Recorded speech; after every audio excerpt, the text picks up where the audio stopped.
Hello दोस्तों, 29 मई को हमने लॉस बुक किया है। आज वीकली एक्सपायरी थी निफ्टी की और बैंक निफ्टी की मंथली एक्सपायरी थी। लॉस हमने बुक किया है जबकि हमारा ट्रेड बिल्कुल सही था। तो पहले तो हमने ट्रेड का कंफर्मेशन एक ऐसे लिया था कि ऑल्टरनेटिव वाले से यहाँ पे मार्केट जो है 27 के सेशन में नीचे गया था, 28 के सेशन में इसे ऊपर जाना था, थोड़ा बहुत ऊपर गया, ठीक है, और फिर जो है 29 के सेशन में नीचे आना चाहिए था। ये एक ब्रॉडर होता है, इसको भी हम ध्यान देते हैं, ठीक है, कि ऑल्टरनेट डेज में क्या हो सकता है। अब बात करते हैं कि पिछले दिन जो चार्ट था उसमें क्या हुआ था। देखिए, पिछले दिन जो चार्ट था उसमें हमने जो है यहाँ पे जिस तरह का चार्ट बना था कि देखिए किसी भी चार्ट में बायर सेलर दोनों होते हैं, ठीक है, और एक्सपायरी में क्या रहता है कि बायर और सेलर दोनों को मार्केट निकालता है, तुरंत निकालता है। तो ये चीज़ हमने कल रात में समझी थी कि यहाँ पे जिस तरह का चार्ट बना उसमें बाइंग हो सकती है।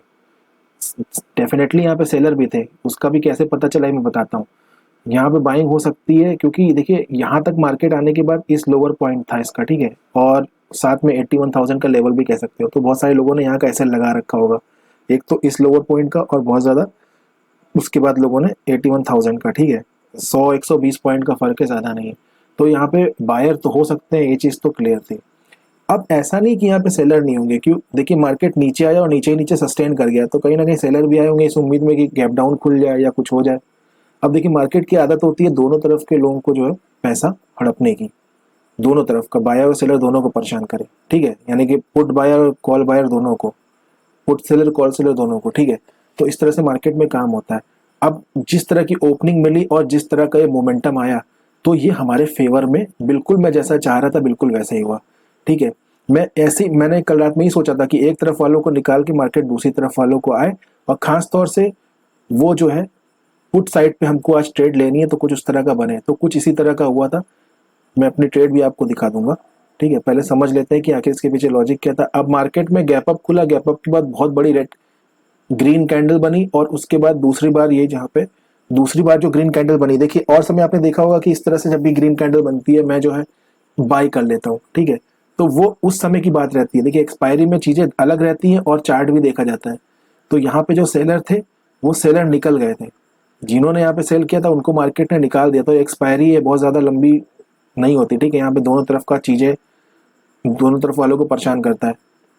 तो यहाँ से देखिए मैंने इसमें ट्रेड बनाया था, आपको दिख रहा होगा, और आप ये भी कहोगे कि आपने ट्रेड सही जगह लिया है, ठीक है। देखिए यहाँ पे मैंने ट्रेड लिया है 9:16 पे ही मैंने ट्रेड ले लिया, ठीक है, और 673 पे, ठीक है। यहाँ पे देखिए इसी वाले कैंडल पे ले लिया कि मैं एक तरह से बहुत ज्यादा इस चीज में श्योर था कि प्रोबेबिलिटी बहुत हाई है कि यहाँ से मार्केट ज्यादा ऊपर नहीं जा पाएगा, ठीक है, और सही जगह ट्रेड लिया। और देखिए वहां से मार्केट लौटा भी। अब यहाँ पे देखिए यहाँ से मार्केट लौटा है 81,800 से, और उसके बाद ये 9:21 देखिए, 9:20 देखिए यहाँ तक लौटा, 9:21 पे देखिए यहाँ तक है, ठीक है, 750 और 820, 70 पॉइंट नीचे है। मतलब नीचे के बाद रिट्रेसमेंट के बाद भी ऊपर से 70 पॉइंट नीचे आया हुआ है। और यहाँ देख सकते हो यहाँ पे जिस प्राइस पे मैंने बाइंग किया था 670 पे, उससे बहुत ज्यादा 620 पे नीचे आ गया, ठीक है।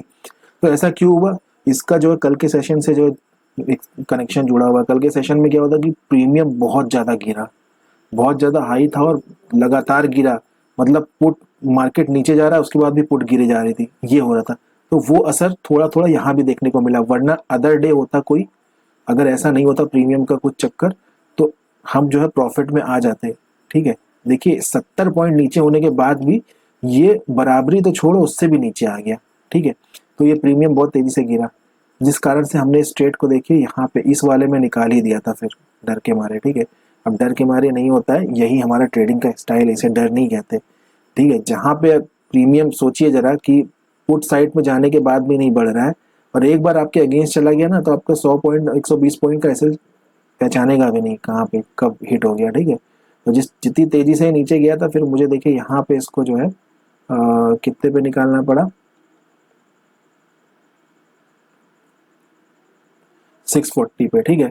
तो ये गया हालांकि 620 तक, तो ठीक है। अब इसमें थोड़ा सा लक भी कह दो कि 20 पॉइंट अगर और रुक जाते तो भी क्या होता, देखिए यहाँ पे हमें 100 ही पॉइंट का मिलता है। 74 पे हमने लिया था, यहाँ भी लगभग 72 है, ठीक है। तो 100 पॉइंट तो टोटल दिखा रहा है, शायद हम 60-70 या 70-80 पॉइंट बुक कर पाते।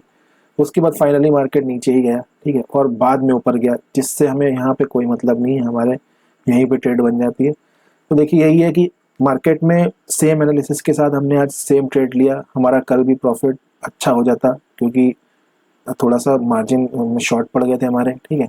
तो और आज भी हमारा अच्छा हो जाता, लेकिन आज मार्केट हमारे फेवर में जाने के बाद भी मार्केट ने जो है प्रीमियम कम करने लगा ज़बरदस्ती, जिस कारण से हमें लॉस देख के निकलना पड़ा। और मुझे इसमें कोई भी रिग्रेट नहीं है, क्योंकि इसी से ही मैं प्रॉफिटेबल रहता हूँ, छोटा लॉस बड़ा प्रॉफिट, ठीक है। तो उसके बाद देखिए मार्केट नीचे चला गया। ये आपको डिस्कस करना था, आज के ट्रेड का यही खास था कि डायरेक्शन में होने के बाद भी कुछ खास मिला नहीं, ठीक है। तो आज के लिए इतना ही। और कल जो है इस मंथ का लास्ट सेशन है 30, और मैं 30 को काम नहीं करने वाला हूँ, ठीक है। तो फ्राइडे को मैं काम नहीं करूँगा, तो मैं जो है अब सीधे जून में काम करूँगा। 2 तारीख से हमारे सेशन शुरू होंगे जून में, तो जून से काम करेंगे, ठीक है। तब तक के लिए अपना ख्याल रखिए। जय हिंद, जय भारत।